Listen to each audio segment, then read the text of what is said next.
ഒടുവിൽ റഷ്യ അത് ചെയ്തു. ഉക്രൈനിൽ മാരകമായ ഹൊറൻജ് മിസൈലുകൾ റഷ്യ പരീക്ഷിച്ചു. ഉക്രൈനിൽ ഹൊറൻജ് മിസൈലുകൾ പരീക്ഷിച്ചതായി റഷ്യ സ്ഥിരീകരിച്ചു. ഉക്രൈൻ്റെ നാശനഷ്ടം എത്രയാണെന്ന് വ്യക്തമല്ല. റഷ്യയുടെ ഹൊറൻജ് മിസൈൽ പരീക്ഷണത്തെ അത് ഉക്രൈനിൽ തന്നെ പരീക്ഷിച്ചത് ലോകം ഭീതിയോടെ കാണുന്നു. ശബ്ദത്തേക്കാൾ 10 മടങ്ങ് ഇരട്ടി വേഗതയിൽ സഞ്ചരിക്കുന്ന ഹൈപ്പർസോണിക് മിസൈലാണ് ഹൊറൻജ് മിസൈൽ. റഷ്യയുടെ വജ്രായുധം എന്ന് തന്നെ പറയാം. മുമ്പ് റഷ്യ ഒരു പ്രാവശ്യം ഹൊറൻജ് മിസൈൽ ഉപയോഗിച്ചിരുന്നു ഉക്രൈനെതിരെ. എന്നാൽ പിന്നീട് റഷ്യ ഹൊറൻജ് മിസൈലുകൾ ഉക്രൈനെതിരെ ഉപയോഗിച്ചിരുന്നില്ല. എന്നാൽ ഇപ്പോൾ ഹൊറൻജ് മിസൈൽ ഉപയോഗിച്ചു എന്ന വാർത്ത ഉക്രൈനും സ്ഥിരീകരിച്ചു, റഷ്യയും സ്ഥിരീകരിച്ചു. ആണവായുധത്തെക്കാൾ അപകടകാരിയാണ് ഹൊറൻജ് മിസൈലുകൾ. ഒറ്റ വിക്ഷേപത്തിൽ പല ലക്ഷ്യങ്ങൾ കാണാൻ ഹൊറൻജ് മിസൈലിന് കഴിയും. റഷ്യയുടെ ഏറ്റവും മാരകമായ മിസൈലാണ് ഹൊറൻജ് മിസൈൽ. അമേരിക്ക അടക്കമുള്ള യൂറോപ്യൻ രാജ്യങ്ങൾ ഈ മിസൈലിനെ പേടിയോടെ കാണുന്നു. റഷ്യ ഉക്രൈൻ യുദ്ധം ഇതോടുകൂടി പുതിയ തലത്തിൽ എത്തി നിൽക്കുകയാണ്. അമേരിക്കയ്ക്കെതിരെ റഷ്യയുടെ വജ്രായുധം എന്നാണ് യുദ്ധവിദഗ്ധർ ഹൊറൻജ് മിസൈലിനെ വിശേഷിപ്പിക്കുന്നത്.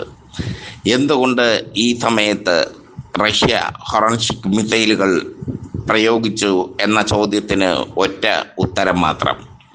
റഷ്യൻ പതാക ഏന്തിയ കപ്പൽ അമേരിക്ക പിടികൂടിയിരുന്നു. ആ കപ്പലിന് അകമ്പടിയായി റഷ്യയുടെ അന്തർവാഹിനികളും നാവികസേനയും ഉണ്ടായിരുന്നു. എന്നിട്ടും അമേരിക്ക കപ്പൽ പിടികൂടി. കപ്പലിലെ റഷ്യൻ പൗരന്മാരെ വിട്ടുകിട്ടണമെന്ന് റഷ്യ അന്ത്യശാസനം നൽകി അമേരിക്കയ്ക്ക്. കപ്പലിലുണ്ടായിരുന്ന 2 റഷ്യൻ പൗരന്മാരെ അമേരിക്ക നിരുപാധികം വിട്ടയച്ചു. അങ്ങനെ ആ പ്രതിസന്ധി തീർന്നു. പക്ഷേ അമേരിക്കയെ വിറപ്പിക്കുക, അതാണ് റഷ്യയുടെ ലക്ഷ്യം. അമേരിക്ക തങ്ങളുടെ പതാക ഏന്തിയ, തങ്ങളുടെ രജിസ്ട്രേഷനിലുള്ള കപ്പൽ പിടിച്ചെടുത്തത് റഷ്യയ്ക്ക് ക്ഷീണമായി മാറി. അതിനുള്ള മറുപടിയാണ് റഷ്യ ഹൊറൻജ് മിസൈൽ ഉക്രൈനിൽ വിക്ഷേപിച്ചുകൊണ്ട് നടത്തിയിരിക്കുന്നത്. അമേരിക്ക പേടിയോടെ കാണുന്ന ലോകരാജ്യങ്ങളെല്ലാം, അമേരിക്കയുടെ കൂടെ നിൽക്കുന്ന ബ്രിട്ടൻ അടക്കമുള്ള ലോകരാജ്യങ്ങളെല്ലാം പേടിയോടെ കാണുന്ന ഹൊറൻജ് മിസൈൽ ഉക്രൈനിൽ വരുത്തിയ നാശനഷ്ടത്തിൻ്റെ വ്യാപ്തി എന്തെന്ന് ഇതുവരെ തിരിച്ചറിഞ്ഞിട്ടില്ല. ഉക്രൈനിൽ റഷ്യ ഇതുവരെ നടത്തിക്കൊണ്ടിരുന്നത് പ്രത്യേക തരത്തിലുള്ള സൈനിക നടപടിയായിരുന്നു. റഷ്യൻ സൈന്യത്തിൻ്റെ 20% മാത്രമാണ് ഈ സൈനിക നടപടിയിൽ പങ്കെടുക്കുന്നത്.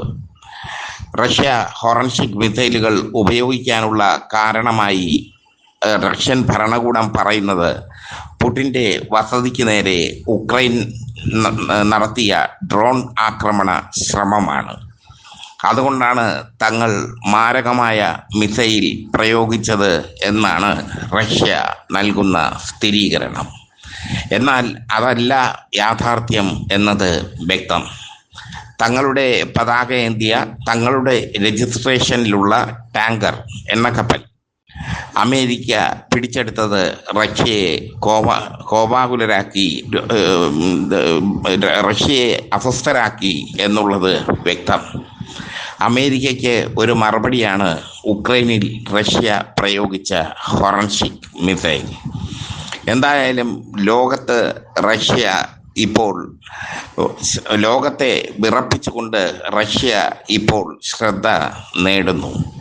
പുടിൻ എന്ന ശക്തനായ ഭരണാധികാരിയുടെ കീഴിൽ റഷ്യ സൈനികമായി ഒരുപാട് മുന്നോട്ട് പോയിരിക്കുന്നു.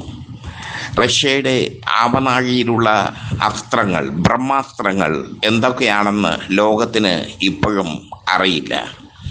പലതരത്തിലുള്ള മിസൈലുകൾ റഷ്യ പരീക്ഷിച്ചിട്ടുണ്ട്.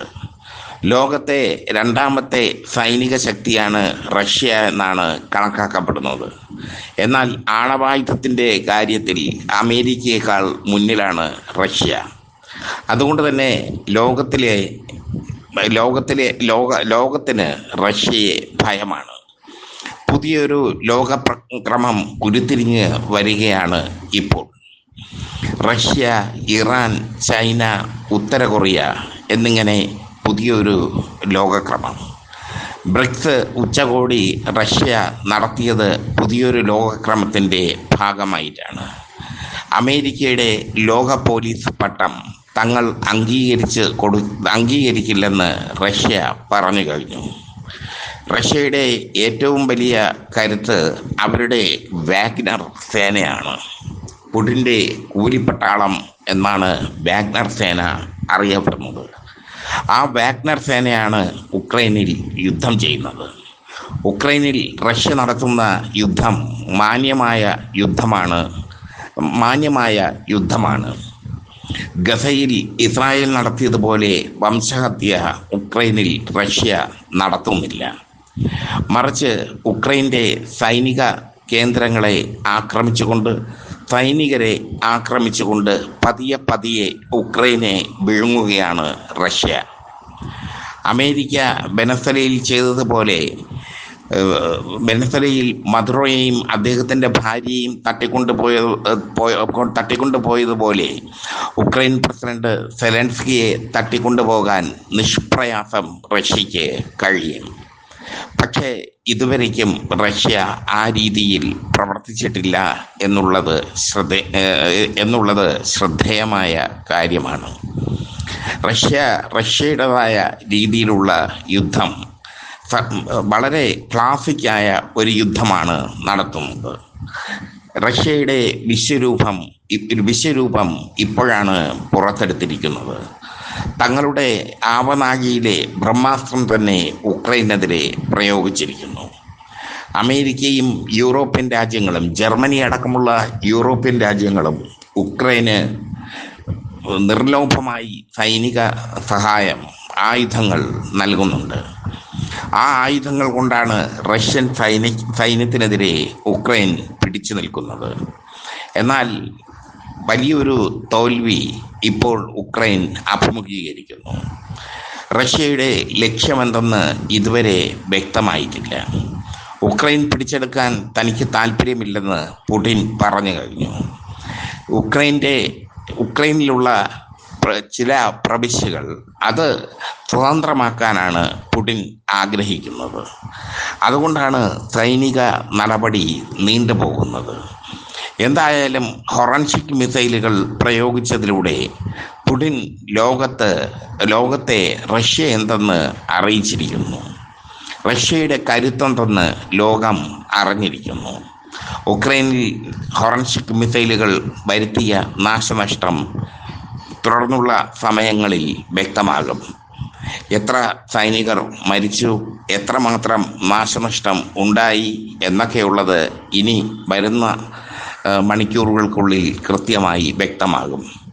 വിശ്വരൂപം പുറത്തെടുത്തിരിക്കുന്നു റഷ്യ.